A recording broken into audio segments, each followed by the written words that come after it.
नमस्कार मित्रांनो, या चॅनलवर आपल्या सर्वांचं पुन्हा एकदा स्वागत आहे.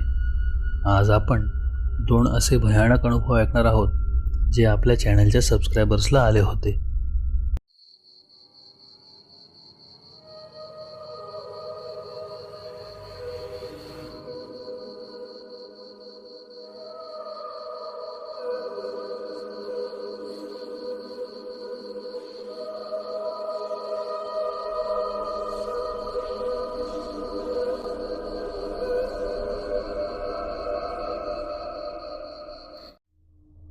अनुभव पहिला.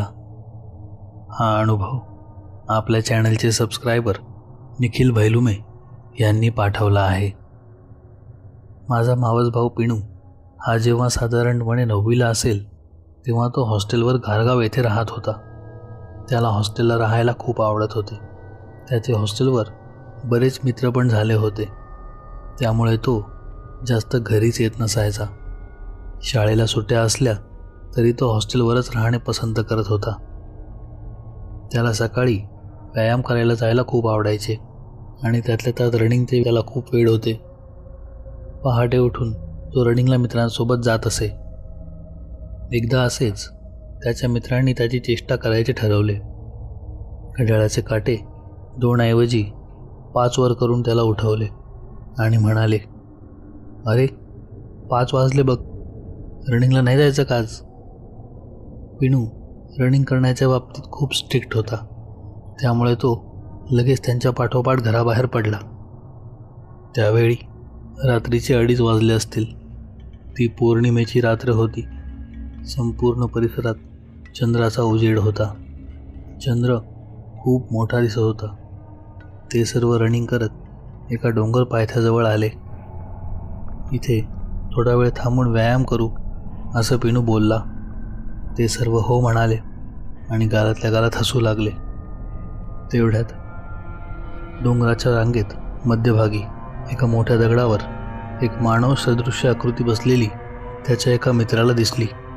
पण ती आकृती आकाराने खूप जास्त मोठी होती.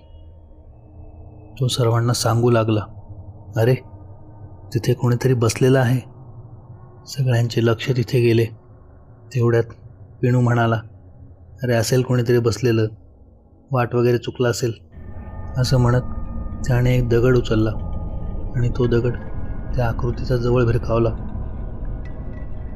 तो दगड त्या आकृतीच्या जवळ येऊन पडताच ती आकृती समोर आली. तिला पाहून सर्वांचेच धाबे आणले. तो एक माणूस होता, पण तो सामान्य माणूस वाटत नव्हता. तो शरीराने खूप जास्त मोठा होता, एखाद्या आदिमानवासारखा. त्यांना आता चंद्राच्या प्रकाशात सगळे स्पष्ट दिसत होते.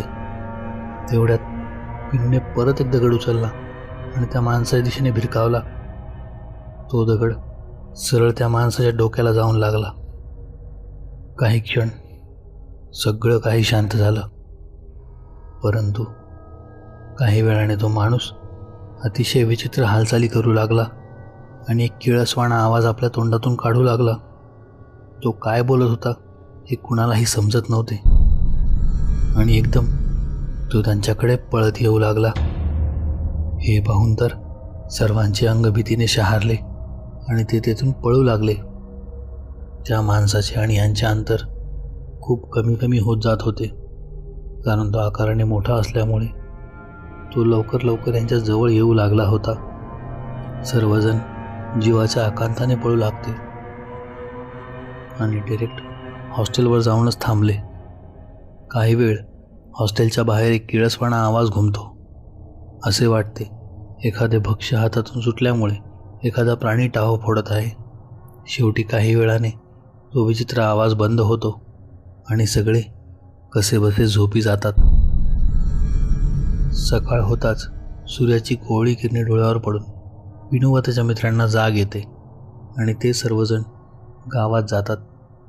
काल घडलेला सर्व प्रकार ते गावातील लोकांना सांगू लागतात. त्यांचे ते बोलणे ऐकून सर्वांचे धाबे आणतात आणि ते त्यांना सांगतात, ह्या गावात रात्री बेरात्री असे ॲक्सिडेंट होत असतात आणि सकाळी सुमारे 2 ते 3च्या दरम्यानच. असे म्हणतात की या गावात एक महाकाय मानव राहतो आणि तो फक्त रात्रीच्या वेळी इकडे फिरतो. दिवसा तो कुठे असतो कुणालाच माहीत नाही. बरेच जण हे सुद्धा बोलतात की तो कुणी मानव नसून एक नरभक्षक पिशाच्च आहे. तुमचे नशीब बलवत्तर की तुम्ही त्याच्यापासून वाचलात, पण आजपासून असे अंगलट येणारे धाडस करू नका. असे बोलून तो गावकरी सांगायचा थांबला व पिनू व त्याचे मित्र हॉस्टेलवर परत आले.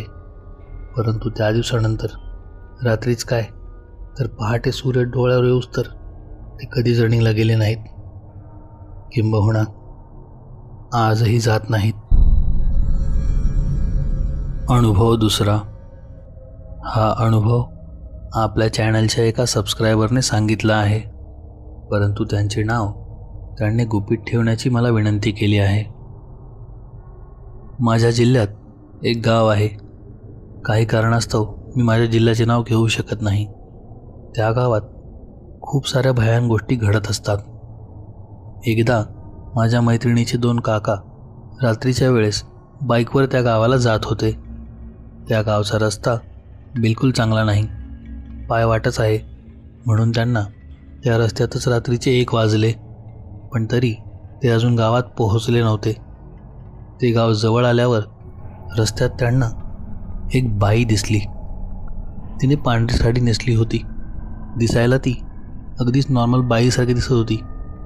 ती त्यांना गावात जाण्यासाठी हात करून लिफ्ट मागत होती. पण त्या दोघांनाही ह्या गावचे किस्से माहीत होते.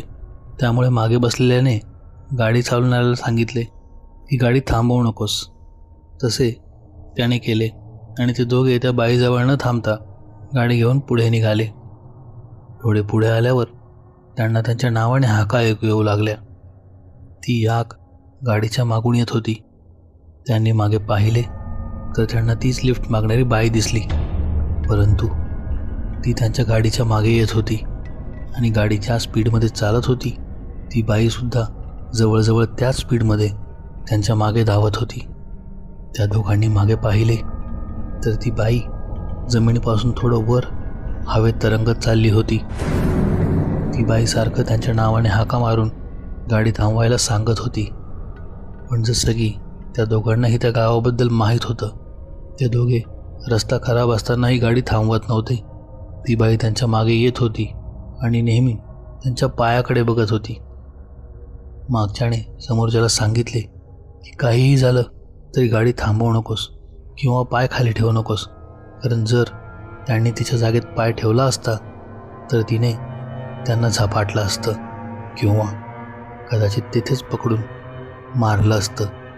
ते दोघे तसेच पुढे जात राहिले आणि ती बाई त्यांना आवाज देत राहिली.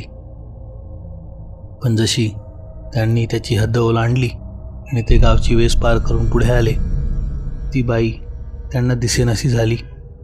नंतर ते परत येताना दिवसाच्या वेळी निघाले, म्हणून त्यांना परत तसा काही अनुभव आला नाही.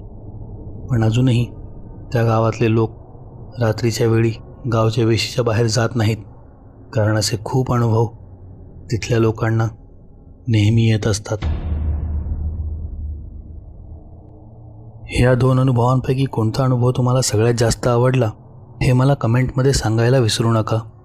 तुम्हाला जर हा व्हिडिओ आवडला असेल तर व्हिडिओला नक्की लाईक करा आणि आपल्या सर्व मित्रांना शेअर करा.